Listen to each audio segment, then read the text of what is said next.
This is Cactus Jack, man, and Cactus. Mick Foley, all the various names he's got. I always just call him Jack.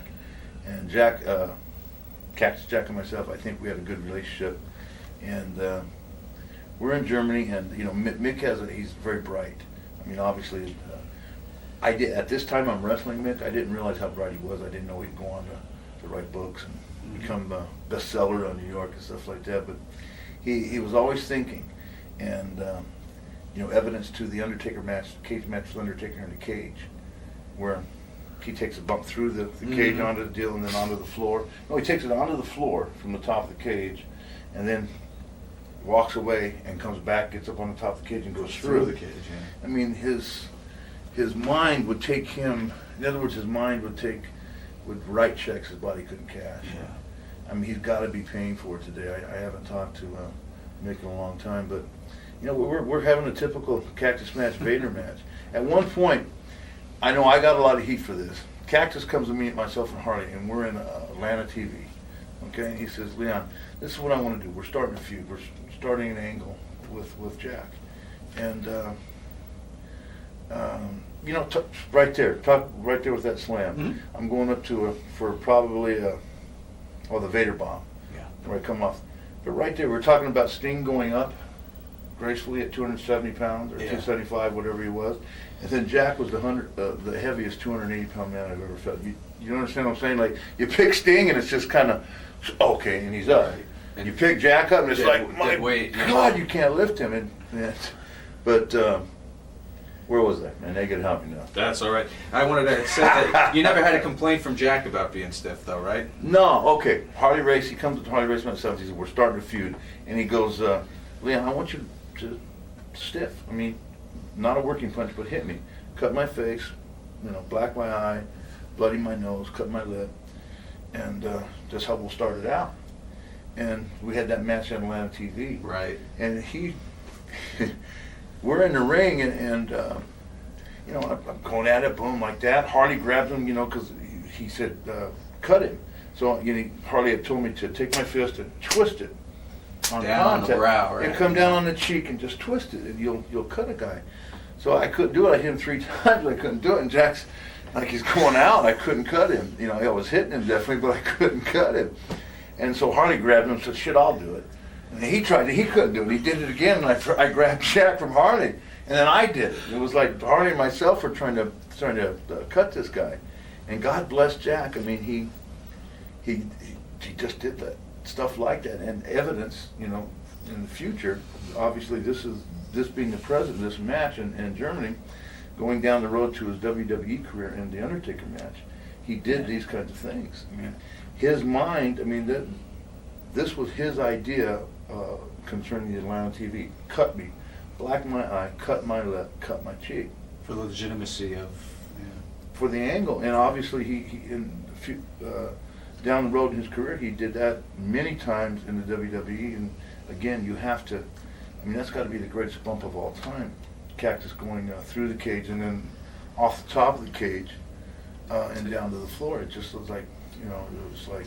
He's actually said, as an interesting sidebar, that the fans, of course, pop more for him doing the full dive off onto the announce table, but any of the workers who have been in a WWE ring know that the real dangerous one was him hitting that hard ring from 10 feet. In my opinion, they were both extremely dangerous, but you're right.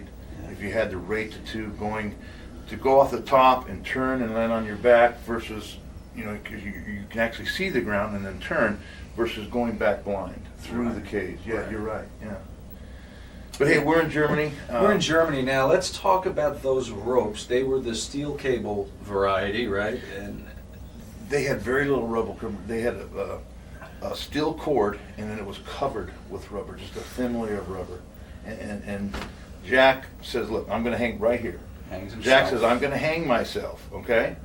And I says, "Have you checked these ropes? These are strong steel ropes."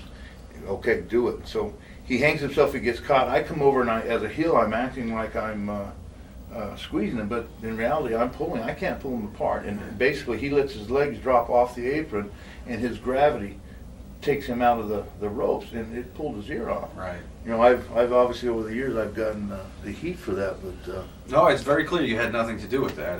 Anyone who's seen the match, I think the thing was that this was never really televised, right? Was the thing. So anyone who's heard about it maybe heard that you did it. But if you have a copy of this home video, which we have, and people see it, they'll see that this was just Cactus going through the ropes. okay, well, right here he hangs himself, and now the ear is ripped off at this point, and he comes back in the ring and he's beating the hell out of me in the corner, and he's really beating the hell out of me. And then somewhere in this his ear's got to be hanging on by a thread. He comes back and I punch him, I believe, in the head a few times, and the ear falls off. It's on. It's his ear. Oh, so this is interesting. So it doesn't come off outside the ring when he goes through the rope. It's hanging. He comes back in, and the punches in the ring knock the rest off. That's my recollection. I never knew that. Okay, that's interesting. That's my story, and I'm sticking to it. No, that's fine with no, me. that's the shoot. That's what happens. And his ear is sitting there, and I look at it, and the ref looks at it, looks at me, and goes, like, you know, what the hell should I do? And I kept hitting him. I just, you know, Jack kind of leaned in, like, hit me, and I kept hitting him in the ear, and the blood's coming out, and right here, it's like I'm walking around shaking my head. The ref's over there. At one point, I don't know if you'll see it on tape, but at one point the ref grabs his ear and walks and says, "Jack, here's your ear." And they kept the ear. I don't believe they could, yeah, see it, right? But I don't believe they could sew it back on. I don't really remember if Jack's got an ear or not. I don't think he does. No, he lost that part of it for good. But yeah, well, it was on, and one of the Vader clubs just, you know, bam, whatever it was, and then it fell off. So. Well, there's been a lot of lore and a lot of storytelling about that incident, but that was a good one. That's the shoot right there.